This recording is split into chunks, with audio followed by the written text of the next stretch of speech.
नमस्कार दोस्तों, आप सब का एक नई वीडियो में हार्दिक स्वागत है। आज की वीडियो में हम सॉल्व करने वाले हैं प्रॉफिट एंड लॉस से संबंधित यहाँ पर टॉप 10 सेलेक्टेड प्रश्न लिए हैं जो कि आगामी परीक्षाओं में देखने को मिलेंगे और इन पर आधारित वैसे भी मिलने वाले हैं क्योंकि आजकल के एग्जाम में इस टाइप से प्रश्न मिलते हैं और कम समय के अंदर इन्हें सॉल्व करना हम सीखेंगे। वीडियो अगर अच्छा लगे तो लाइक कर देना, शेयर कर देना। पहला प्रश्न लिया गया, जैक एक पोशाक को 1440 रुपये में बेचता है और 20% लाभ कमाता है। पोशाक का क्रय मूल्य कितना है? देखिए, जैक जो है एक पोशाक को 1440 रुपये में बेचता है और लाभ जो है यहाँ पर 20% प्राप्त करता है। ठीक है, तो देखिए कोई भी सीपी जो होता है हमारा वो 100% होता है। अगर इस पर 100% पर मान लीजिए लाभ हो रहा है तो 100% में उतना प्रतिशत हम जोड़ देते हैं, तो यानी सेलिंग प्राइस बन जाता है कितना? 120%। ठीक है, तो अगर देखें यहाँ पर तो सेलिंग प्राइस हमारा कितना है? 120%। देखिए सीपी तो 100 होता है, अगर लाभ हो रहा है तो 100 में जोड़ते हैं, अगर हानि हो रही 100 से घटा के लिखते हैं। तो यहाँ पर लाभ हो रहा है कितने का? 20% का। तो सेलिंग प्राइस कितना बन गया? कुल मिलाकर 120% बना और एक्चुअल में 120% की वैल्यू कितनी है? 1440 यहाँ पर दी गई है। यहाँ से 1% का मान हम निकाल सकते हैं। तो 1440 को डिवाइड कर देंगे 120 से। ठीक है, 1% का मान निकल आएगा इस तरीके से। 0 से 0 कटेगा, 12 कम 12, 12 कम 12, 12 दूनी 24। तो यानी यहाँ पर 1% का मान कितना है? 12 मिलेगा। तो 100% का मान सीपी हमारा कितना होता है? 100%। यही पूछा गया था पोशाक का क्रय मूल्य बताओ, तो क्रय मूल्य यानी कि सीपी। तो 100% यानी कि कितना हो जाएगा? 12 बचा था यहाँ पर, तो 12 को गुणा कर देंगे 100 से, तो कितना मिलेगा हमें? 1200 मिलेगा। तो सीपी कितना निकल के आ गया? 1200। राइट आंसर हमारा हो जाएगा ऑप्शन सी। करेक्ट आंसर होगा 1200, राइट आंसर। अगला प्रश्न लिया गया, एक कुर्सी को 639 रुपये में बेचने पर एक दुकानदार को 10% की हानि होती है, तो कुर्सी का क्रय मूल्य। अब देखिए यहाँ पर लाभ नहीं हुआ है, यहाँ पर हानि हुई है। तो 100% से 10% को माइनस करेंगे। अब देखिए यहाँ पर 639 में बेचने का मूल्य कितना दिया गया? 639। 10% की हानि हुई है, तो यानी बेचा कितने पर गया होगा? 90% पर बेचा गया होगा। तो 90% बराबर कितना हो जाएगा? सेलिंग प्राइस कितना दे रखा है? 639 दे रखा है। यहाँ से 1% का मान हम निकाल सकते हैं।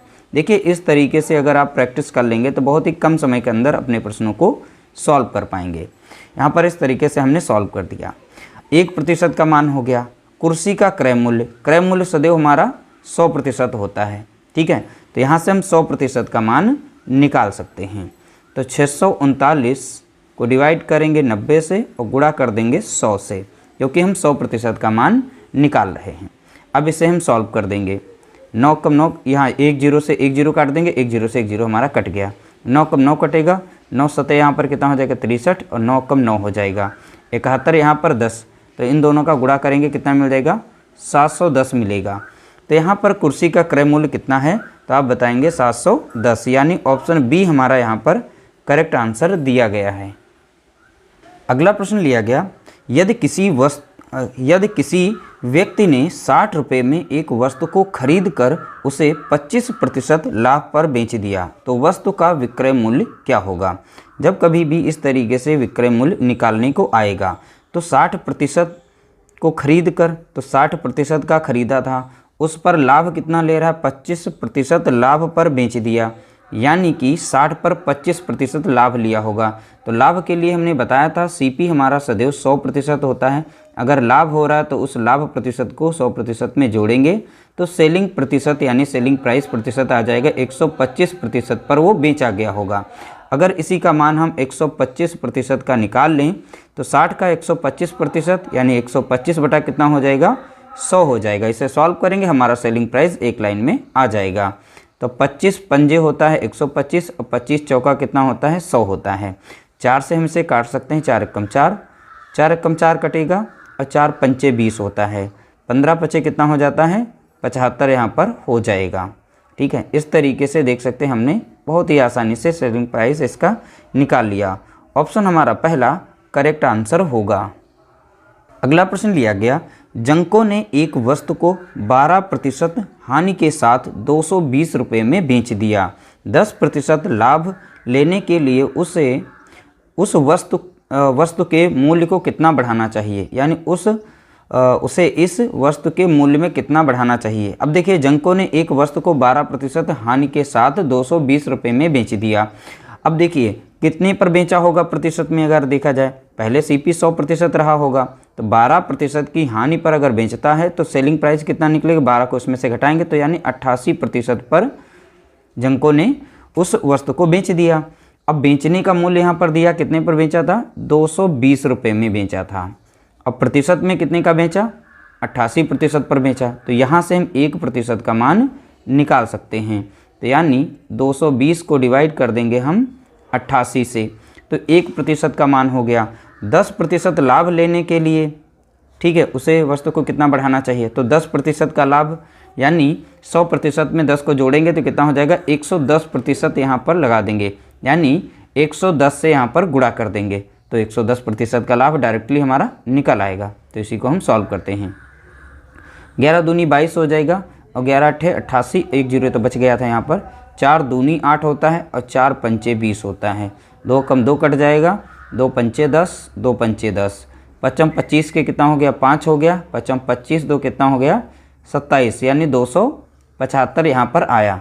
अगर वो 10% लाभ लेना चाहता है तो 275 पर बेचना पड़ेगा। पहले उसका मूल्य कितना था, 220 रुपया, तो आप देखेंगे यहाँ पर 220 से अब उसे बेचना पड़ेगा 275 पर। तो कितने का अंतर यहाँ पर आ रहा है, तो देखेंगे 5 आ रहा है और प्लस यहाँ पर 5, 55 का अंतर आ रहा है। अगर 220 से 55 रुपये बढ़ा करके अगर बेचे तो उसे 10% का लाभ होगा। तो यहाँ पर कितना रुपया बढ़ाना चाहिए ये पूछा गया था, इसलिए यहाँ पर 55 रुपये बढ़ाने चाहिए, क्योंकि पहले 220 पे बेच रहा था, अब उसे बेचना होगा 275 पर। अगला प्रश्न लिया, मूर्ति ने 17% के लाभ पर जूतों के जोड़े को 2223 रुपये में बेचा था।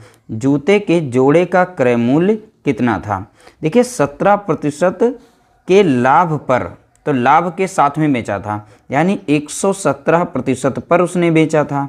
इसकी कीमत क्या थी, 2223 रुपये थी। ठीक है, तो 1% का मान हम यहाँ से निकाल सकते हैं। तो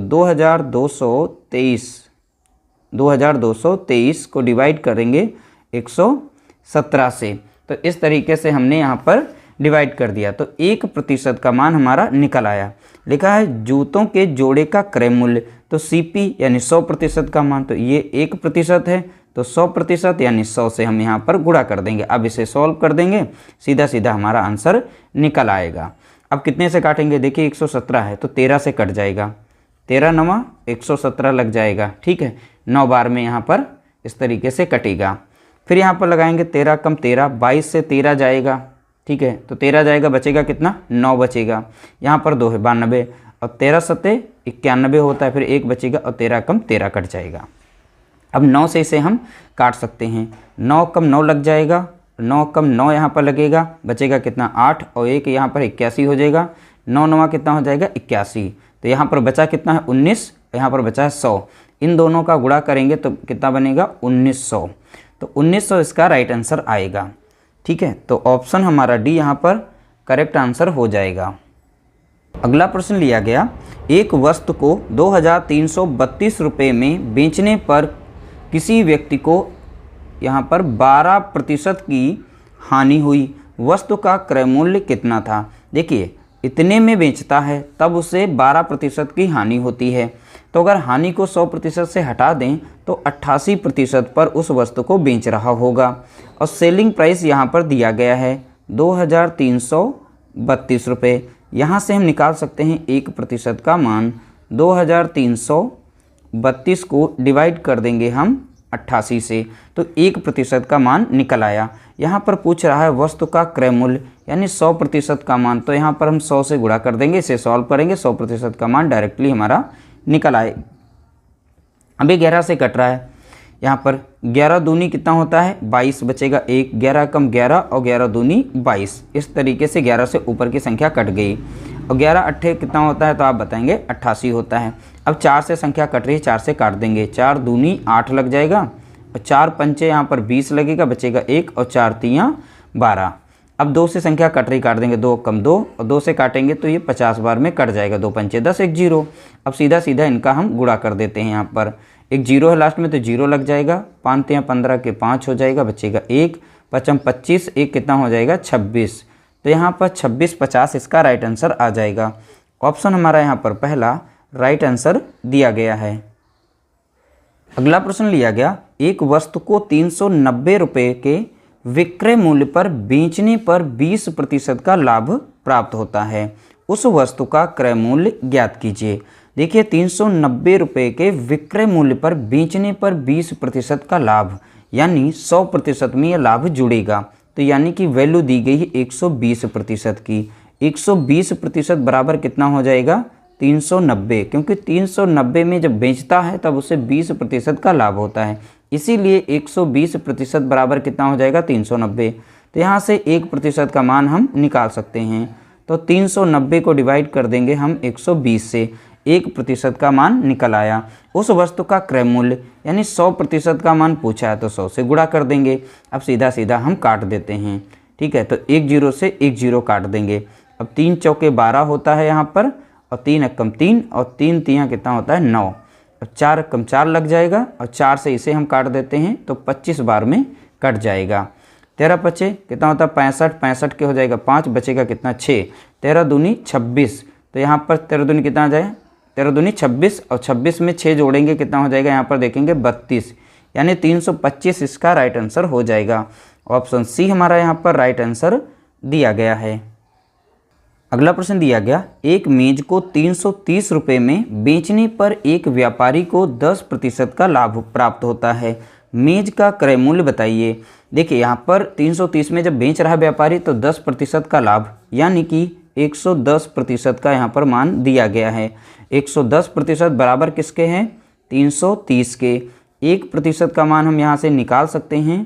330 को डिवाइड कर देंगे 110 से। ठीक है, ये 1% का मान है। तो मेज का क्रय मूल्य यानी यहाँ पर 100 से गुणा कर दीजिए, 100% का मान पूछा है। ठीक है, 1 0 से 1 0 कटेगा, 11 कम 11 और 11 तियाँ 33। 3 और 100 का गुणा करेंगे तो कितना मिल जाएगा 300 मिलेगा। तो राइट आंसर हमारा निकल चुका है। मेज का क्रय मूल्य कितना है तो आप बताएंगे 300। ऑप्शन बी हमारा यहाँ पर करेक्ट आंसर दिया गया है। अगला प्रश्न दिया गया, रघु एक खिलौने को 66 रुपये में खरीद कर उसे 15% लाभ पर बेच दिया। खिलौने का बिक्री मूल्य, तो खिलौने का बिक्री मूल्य कितना है। तो देखिए जब भी इस तरीके से दिया जाए, जैसे 66 रुपये में कोई खरीद रहा है, कोई 100 रुपये में खरीद करके 25% लाभ पर बेच रहा है, ऐसे क्वेश्चन हो सकते हैं। और वैसे ही प्रश्न यहाँ पूछा गया तो आप डायरेक्टली देखो लाभ हो रहा है तो 100% में उस लाभ को आप जोड़ दीजिए 15, यानी वो 115% पर बेचा जा रहा होगा। 115% का मान यानी कि 115 बटा कितना लिखा जाएगा यहाँ पर 100 लिखा जाएगा इस तरीके से। ठीक है, अब इसे हम यहाँ पर सॉल्व कर देंगे। तो सीधा सीधा आप इस तरीके से सॉल्व करें। अब डायरेक्ट यहाँ पर गुणा कर सकते हैं। तो 115 और 66 का आप गुणा कर लीजिए, उसके बाद 2 के बाद दशमलव लगा देना, क्योंकि यहाँ पर 100 से जब डिवाइड करेंगे 2 के बाद वैसे भी दशमलव आएगा। 6 पंचे 30 का होता है 0, बचेगा कितना 3, 6 कम 6 और 3 कितना हो गया यहाँ पर 9 हो जाएगा। ठीक है, 6 कम 6 हो जाएगा। 6 से फिर से गुणा करेंगे तो यही संख्या पुनः आपको देखने को मिलेगी। आप इसे जोड़ लेंगे तो 9 यहाँ पर हो जाएगा। 9 और 6 कितना होगा 15 के 5, हंसला कितना है 7।